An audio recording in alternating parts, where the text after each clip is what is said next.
สบายดีท่านผู้ชมที่เคารพทุกท่านพวกเฮามักจะได้ยินวาทกรรมอันหนึ่งหรือว่าสโลแกนอันหนึ่งที่สหรัฐอเมริกานั้นมักใช้กล่าวอ้างและก็โจมตีประเทศอื่นมาโดยตลอดโดยเฉพาะประเทศที่อยู่ฝ่ายตรงกันข้ามกับสหรัฐอเมริกาซึ่งการที่อเมริกาได้สร้างวาทกรรมหรือว่าสร้างข้ออ้างเหล่านั้นขึ้นมานั้นก็เพื่อสร้างความชอบธรรมให้กับกองทัพของตนเองเข้าไปหุกหานและก็ยึดครองเอาทรัพยากรของประเทศเหล่านั้นนั่นเองท่านผู้ชมวาทกรรมที่ข้าพเจ้าได้กล่าวถึงนั่นก็คืออเมริกามักจะกล่าวหาให้ฝ่ายตรงกันข้ามที่เห็นต่างกับตัวเองนั่นว่าเป็นประเทศที่ปกครองด้วยระบอบเผด็จการเป็นประเทศที่บ่มีประชาธิปไตยและเป็นประเทศที่บ่เคารพสิทธิมนุษย์นับไปกว่านั้นอเมริกาก็ยังได้กล่าวหาให้บรรดาประเทศเหล่านี้ว่าเป็นประเทศส่งเสริมกลุ่มก่อการร้ายและมีอาวุธร้ายแรงไว้ในครอบครองเป็นต้นการสร้างเหตุผลดังกล่าวขึ้นมาของอเมริกานั้นก็เพื่อสร้างความชอบธรรมให้กับตนเองสามารถยกกองทัพเข้าไปหุกหานและยึดครองประเทศเหล่านั้นได้แบบถูกต้องตามกฎหมายระหว่างประเทศนั่นเองท่านผู้ชมอันนี้คือสิ่งที่อเมริกาได้กล่าวอ้างมาโดยตลอดและในขณะนี้ก็เช่นเดียวกันท่านผู้ชมก่อนที่สหรัฐอเมริกานั้นจะเข้าไปหุกหานหรือว่าบุกโจมตีประเทศอิหร่านร่วมกับอิสราเอลนั้นอเมริกาก็พยายามกล่าวหาให้กับประเทศอิหร่านว่าอิหร่านนั้นเป็นประเทศที่ปกครองด้วยระบอบเผด็จการบ่มีประชาธิปไตยบ่เคารพสิทธิมนุษย์และมีอาวุธร้ายแรงไว้ในครอบครองโดยเฉพาะอเมริกาได้กล่าวหาให้ประเทศอิหร่านว่าอิหร่านนั้นพยายามผลิตอาวุธนิวเคลียร์หรือว่าพยายามต้องการมีอาวุธนิวเคลียร์ไว้ในครอบครองซึ่งอเมริกาให้เหตุผลว่าเป็นภัยคุกคามต่อสันติภาพโลกและเป็นภัยคุกคามต่อความมั่นคงของสหรัฐอเมริกากับอิสราเอลนั่นเองท่านผู้ชมเพราะฉะนั้นอเมริกาจึงต้องการทำลายล้างหรือว่าโค่นล้มระบบการปกครองของอิหร่านลงให้ได้ท่านผู้ชมและในมื้อวันศุกร์ที่ผ่านมานั้นรัฐมนตรีป้องกันประเทศของสหรัฐอเมริกาก็ได้ออกมากล่าวหาให้ประเทศอิหร่านว่าประเทศอิหร่านนั้นเป็นภัยคุกคามต่อความมั่นคงและความสงบสุขของสหรัฐอเมริกาพร้อมกันนั้นประเทศอิหร่านเองก็ยังเป็นภัยคุกคามต่อความมั่นคงของประเทศเสรีประเทศประชาธิปไตยมาเป็นเวลา47ปีแล้วท่านผู้ชมเพราะฉะนั้นอเมริกาจึงต้องโค่นล้มระบอบการปกครองหรือว่าทำลายล้างระบอบการปกครองของอิหร่านลงให้ได้พร้อมกันนั้นรัฐมนตรีคนนี้ก็ยังได้กล่าวหาให้กับประชาชนและประเทศอิหร่านว่าประชาชนและประเทศอิหร่านนั้นพยายามเรียกร้องให้ประเทศอื่นหรือว่าประเทศที่เป็นศัตรูกับสหรัฐอเมริกานั้นทำลายและก็เข็นฆ่าประชาชนชาวอเมริกาอันนั้นคือสิ่งที่รัฐมนตรีป้องกันประเทศของสหรัฐอเมริกาใส่ยาให้กับประเทศอิหร่านนั่นเองท่านผู้ชมแต่ข้าพเจ้าเองก็เชื่อแน่ว่าท่านผู้ชมหลายท่านก็คงจะเข้าใจไปในทิศทางและก็เดียวกับข้าพเจ้าอย่างแน่นอนท่านผู้ชมว่าข้อกล่าวหาที่สหรัฐอเมริกากล่าวหาให้ประเทศอิหร่านว่าเป็นภัยคุกคามต่อความมั่นคงของสหรัฐอเมริกา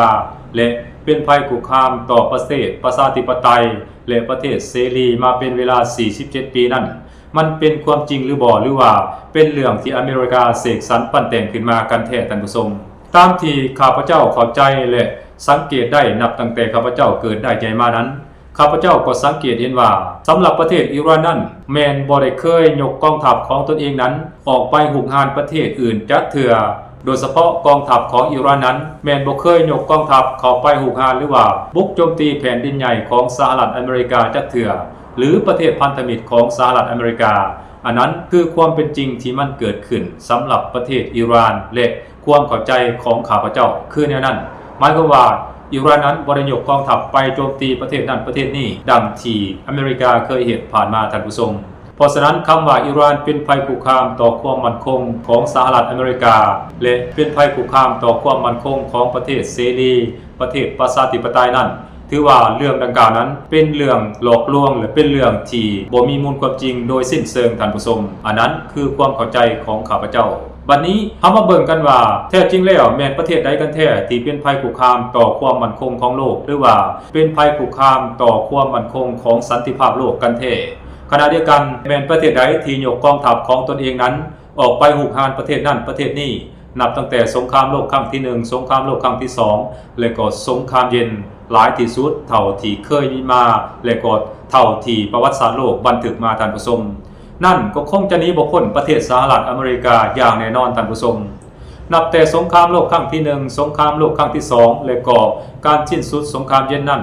สหรัฐอเมริกามีฐานทัพประจำอยู่ประเทศต่างๆในขอบเขตทั่วโลกนั้นประมาณอยู่800กว่าแห่งท่านผู้ชมในนั้นอยู่ในตะวันออกกลางและก็อยู่ในสหภาพยุโรปนั้นแม้นมีหลายที่สุดโดยเฉพาะแม้นอยู่ในประเทศอิหร่านนั้น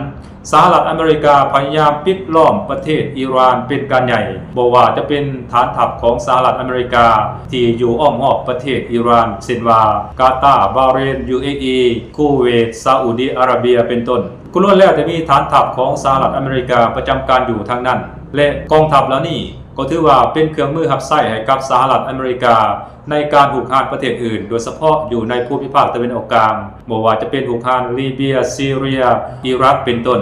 และปัจจุบันนี้พวกเขาก็ใช้กองทัพเหล่านี้พยายามหุกหานและบุกโจมตีประเทศอิหร่านเช่นเดียวกันนั่นมันได้แสดงให้พวกเขาเห็นว่ากองทัพของประเทศที่เป็นภัยคุกคามต่อความมั่นคงสันติภาพโลกหลายที่สุดนั้นบ่แม่นกองทัพของประเทศอิหร่านแม้แต่น้อยเดียวท่านผู้ชมแต่มันแม่นกองทัพของประเทศสหรัฐอเมริกาที่พยายามเข้าไปบุกรุกบุกโจมตีและก็ยึดครองกอบโกยเอาทรัพยากรของประเทศอื่นไปทั่วอันนั้นคือความเป็นจริงที่มันเกิดขึ้นและมันก็บ่ได้เป็นดังคำที่รัฐมนตรีป้องกันประเทศของสหรัฐอเมริกากล่าวอ้างแม้แต่น้อยเดียวท่านผู้ชม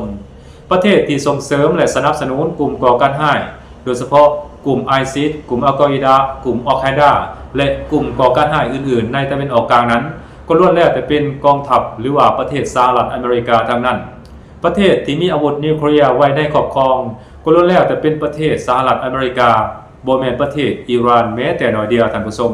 ส่วนว่าประเทศที่มีขีปนาวุธข้ามทวีปกองทัพเรือที่ยิ่งใหญ่เกรียงไกรและก็ระบบป้องกันภัยทางอากาศรวมทั้งกองทัพอากาศที่ทันสมัยที่สุดกว่าหมู่ในโลกนี้นั่นก็น่าจะเป็นสหรัฐอเมริกาท่านผู้ชมแต่สหรัฐอเมริกา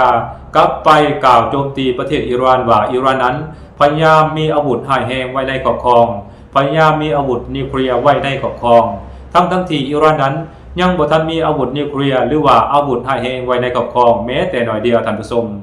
การที่อิหร่านมีอาวุธต่างๆหรือว่าการที่อิหร่านมีอาวุธประเภทต่างๆไว้ในครอบครองนั้นก็เพื่อเป็นการป้องปรามหรือว่าป้องกันตนเองจากการหุกหานของประเทศอื่นก็เท่านั้นเองโดยเฉพาะแม้นจากสหรัฐอเมริกาและอิสราเอลนั่นเองท่านผู้ชมอิหร่านนั้นบ่เคยก่อพิษหรือว่ายุแย่โจมตีประเทศอื่นก่อนจักเทื่อ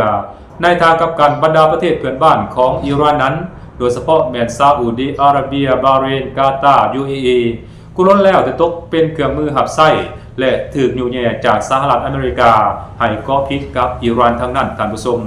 ซึ่งเวลานี้พวกเขาเห็นได้อย่างชัดเจนว่าแม่นภัยกันแท้เป็นภัยคุกคามต่อความมั่นคงของโลกและแม่นภัยกันแท้เป็นภัยคุกคามต่อสันติภาพโลกนั่นเองท่านผู้ชมและข้าพเจ้าเองก็เชื่อแน่ว่าหลายท่านก็คงจะมีความเข้าใจไปในทิศทางเดียวกันแล้วว่าแม้นประเทศใดกันแท้ที่เป็นภัยคุกคามต่อความมั่นคงของโลกและแม้นประเทศใดกันแท้ที่พยายามปั่นป่วนเฮ็ดให้โลกนี้บ่มีความสงบสุขเรื่อยมา